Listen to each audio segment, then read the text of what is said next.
Well, for all those who followed along on my other channel, this Peterbilt build, a lot of people have wondered what we use it for. It belongs to a friend of mine. It's not my truck. I just did a bunch of work to it for what he does. And currently, he's trying to find a driver, but he doesn't have one. So I told him until he could find one, I'd help him out. So I've already lifted the hood and checked the oil and looked everything over there, but now we're going to check the lights, get ready to go, because we got a lot of loads to do today. So we want to check over, make sure all our lights are working.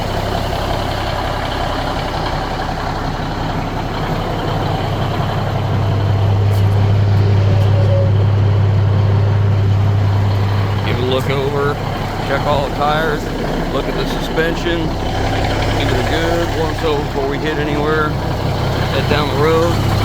Still no oil leaks.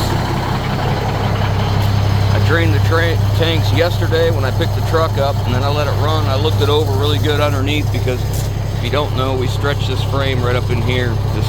We stretch this frame, I think I added 23 feet to the back of this. So I like to give a good look everywhere with a flashlight, go over it. And again, I'm telling you this, but I've already done it yesterday. I just like to check the lights again before we go and check all the tires. Make sure I don't see any rust streaks anywhere on bolts or something may be loose. Make sure everything's tight. Make sure all our lights are working.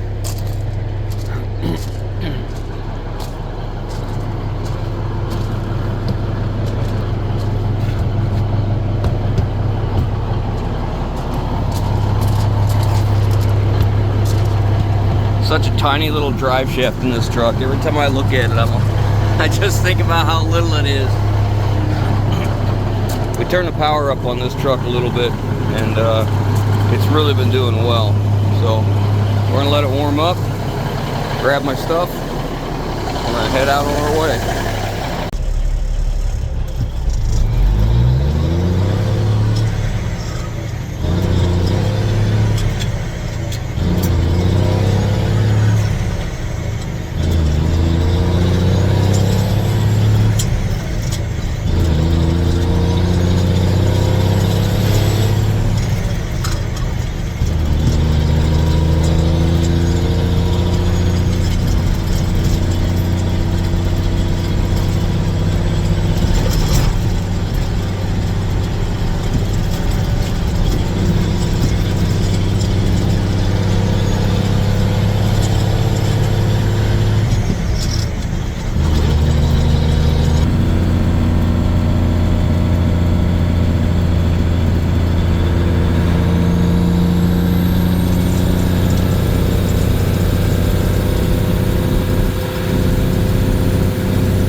Alright, we're here. So now what we got to do is get our hose and hook up to this hydrant, which you're supposed to be able to read the meter right here. And we're going to put 5,000 gallons in this truck. So let's get it set up. So we are hooked up. Our valve is open. This is where it fills from. And we're hooked up here. And I always get a picture of the gallons, the reading on the meter there, and then stand back While this starts to fill, I go slow just to make sure I got my cam locks on good. And once it looks like it's okay, no issues, besides spraying on me because the hose has a leak. This is the second hose. The first one I put on had a leak.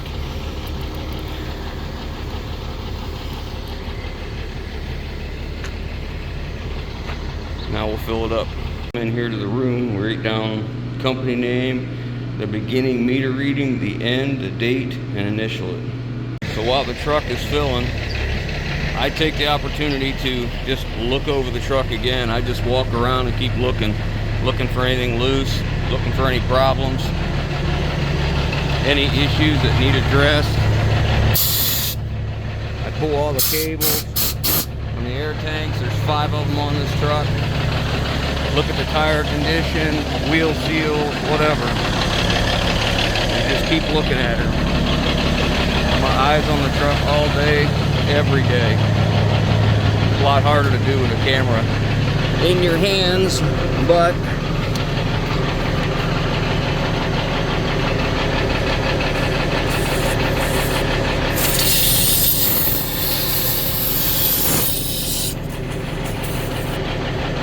no air.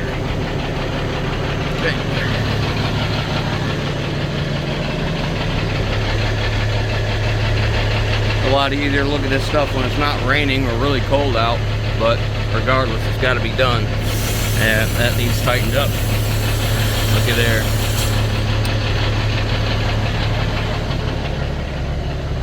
Get a wrench on that when we get back.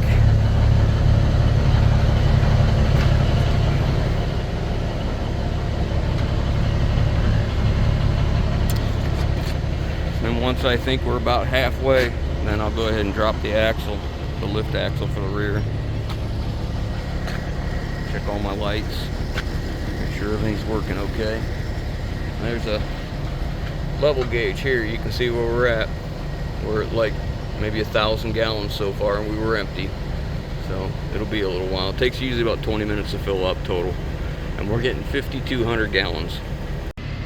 So if you didn't know where your city water comes from, boy, this is going to be a bad day for you.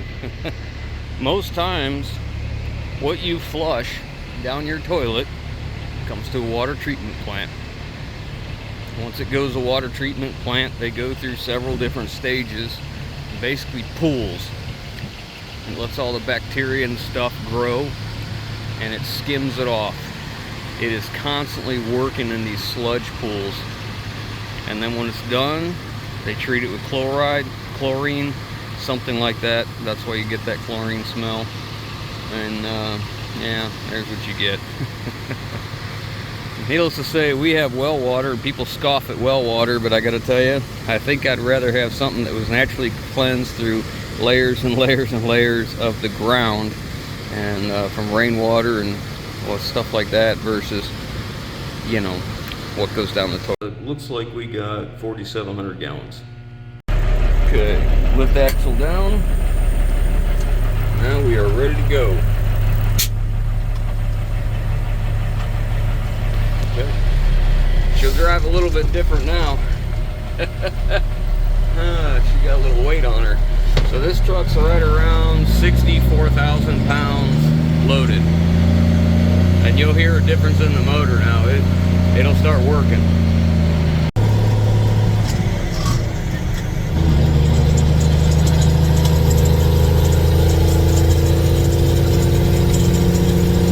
Now she's working. Hear that turbo now.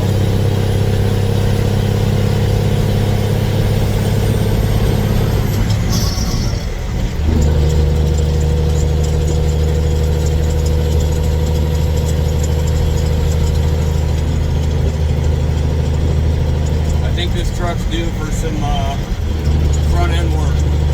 It bounces pretty good. These springs are probably right at their max. We've scaled this truck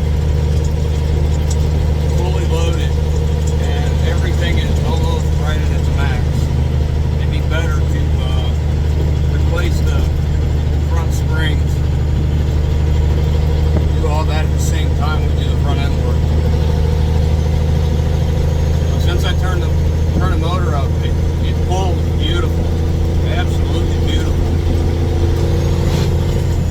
here, if you roll into it, you can gain speed.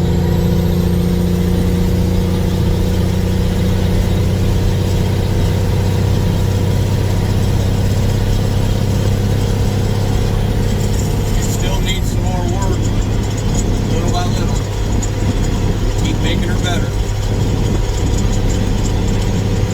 It's got a little pull to the right.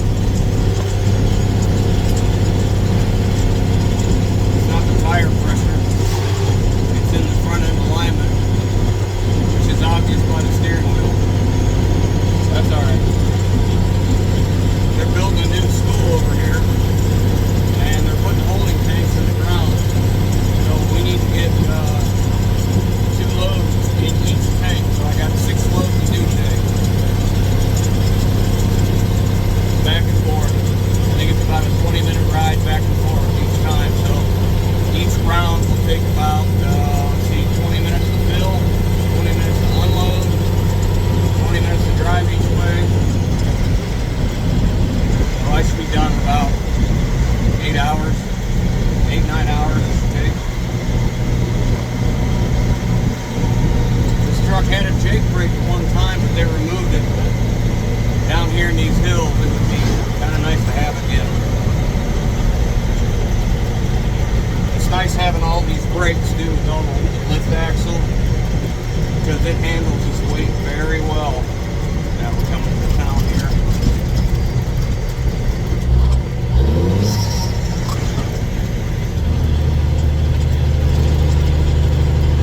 You ever wonder why bigger trucks go slower through town than the speed limit? Because we can't get stopped in a minute when a little car pulls out in front of you or stops in front of you. Again, 64,000 pounds. You gotta be very conscientious of what's going on. Leave lots of room.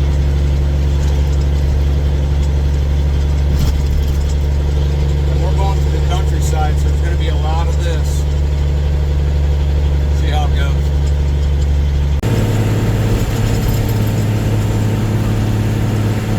1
this is a huge school, brand new school, and there's 3 15,000 gallon water tanks down here for the sprinkler system, and that is what we're filling.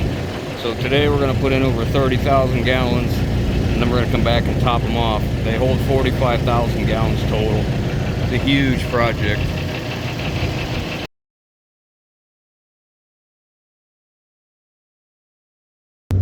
So it's the end of the day.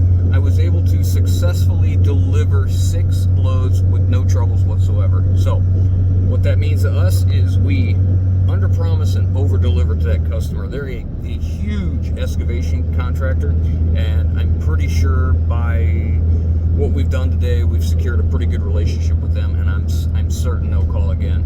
Very nice guys to deal with. They were extremely happy. Glad we could get it all done in one day, and alleviates a lot of stress and pressure for them. And that is what business is. What you're doing is you're providing a service to someone that you can relieve a worry or concern to them and take that load off their shoulders. And when you can do that, there you're successful. So now, what was it that was able to lure me outside of my shop to go do this for a day? And quite honestly, it's going to be 2 things. There's going to be 2 things to discuss. One is the fact I've been helping my friend build his business for the last few years, and it's really doing well, and it's growing, and it's growing. He's becoming more and more successful, and I want him to be successful. I want him to have more money than he knows what to do with, because when you build your own financial stability, your emergencies in life become less and less, and that really helps him, and it helps me, because he's going to rely on me less, and he's going to rely on himself more. So it's fantastic. The other thing is, when we talked about this, we talked about what he would pay me to do this, to help him get out of this jam, to take advantage of the situation, of this opportunity. And when we did, it was obviously lucrative enough for me to come out of my shop and spend a day in the truck. So that being said, I'll just tell you this: it was probably 4, 5, 6 times, 7 times maybe, here 7 times what I made as a union industrial commercial electrician when I had a job per hour. So that's what it is. That's the reality of what it was. So it was a fair amount, and I was pleased with it. He's pleased with it because he's able to put some money in the bank, and he got the revenue that would have been otherwise lost. He's trying to be a little more particular about the driver that he puts in that truck this year. So he's interviewing multiple drivers, turning some away, and really doing a much better job of getting a good fit to the truck, which is again going to make him have less problems. It makes me have less problems. So I thought I'd share this video. That's what this channel is going to be, a lot more of different things. So tomorrow we'll be back in the shop. I'm back on Project X Haul. I'm going to be working on the rear hitch of that, or some other fabrication stuff. So if you want to see that, now you got to go to the other channel. We'll just be doing this back and forth. We'll reference one to the other and back and forth, so you guys know what's going on and what to expect next. So I hope you all enjoyed. Thanks for watching, and we'll catch y'all next one.